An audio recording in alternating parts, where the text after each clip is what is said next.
দিতেছে মিথ্যা প্রতিশ্রুতি। আমরা প্রতিশ্রুতি 12 তারিখে ভোট, 13 তারিখ 14 তারিখ টিসিপির কার্ড আর দুস্থ মাতার কার্ড বিলি করবে। আপনারাই বলুন এটা কি সম্ভব? অসম্ভব বন্ধুগণ।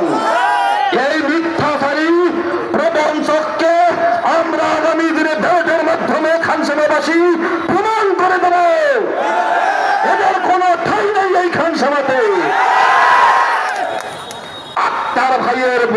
আক্তার ভাইয়ের সান ছাড়া আপনারা এখন পর্যন্ত বাগেরহাট খানসামা উপজেলায় সাদাবাজি করেছেন।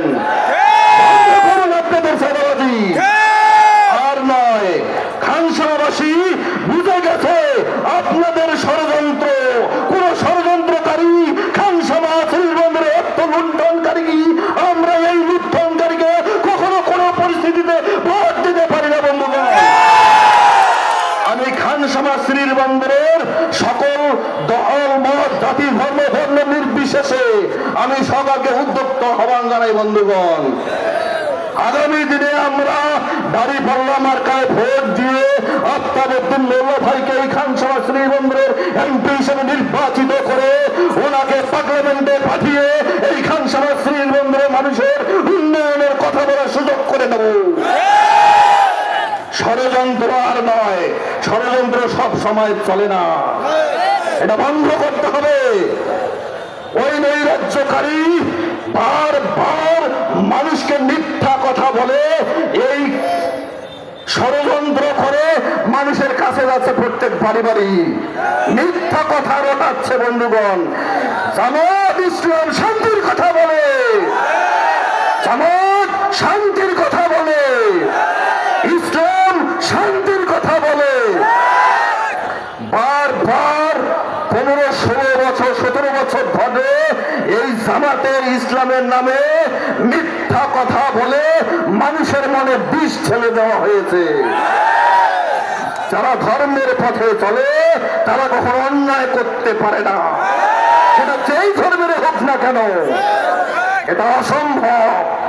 এইভাবে সকল দলের নেতা কর্মী অপকর্ম করে আর দোষ দেওয়া হয় জামাত ইসলামের নেতা কর্মীকে। 17 বছর ধরে এরা এই কাজ করে এসেছে।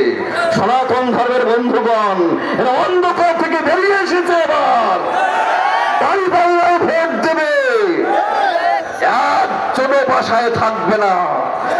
এরা মিথ্যা দুর্নাম করছে, ভোট সেন্টারে যাওয়া যাবে না।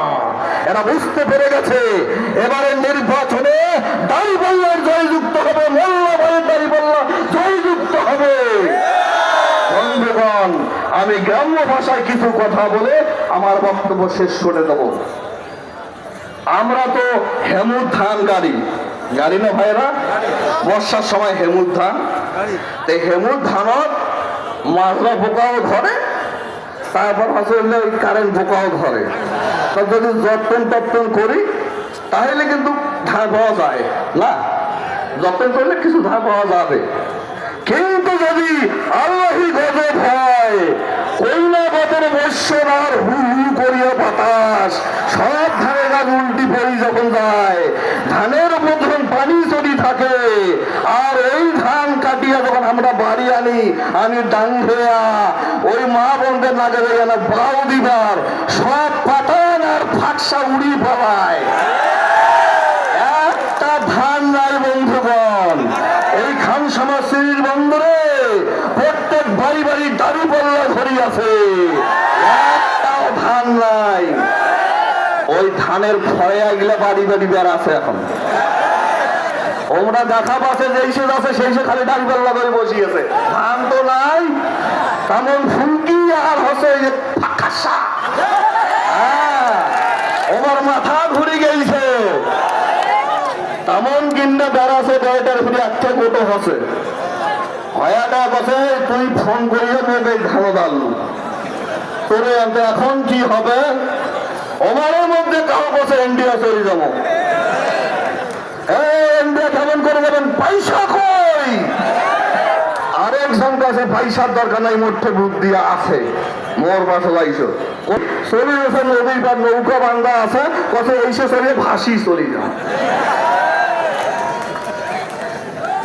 মাথা ঘুরেছে বন্ধুগণ। 12 তারিখে ভোট, ভগবান কি হবে? 13 তারিখে অবশ্যই দাঁড়িয়ে পারিবেন, দাঁড়িপাল্লার জয় হবে। দাঁড়িপাল্লার জয় হবে। আমি একটা কথা তোমাকে জানে গেছো, দাঁড়িপাল্লারে জয় হবে। আমি খান সমাজসেবী বন্ধুদের সকল ভাই বোন বন্ধুদের কাছে দাঁড়িপাল্লা মার্কায় ভোট চেয়ে সবার সুস্বাস্থ্য মঙ্গল কামনা করে আমি আমার সংক্ষিপ্ত বলা এখানে শেষ করলাম। সকলকে নমস্কার ও আদাব।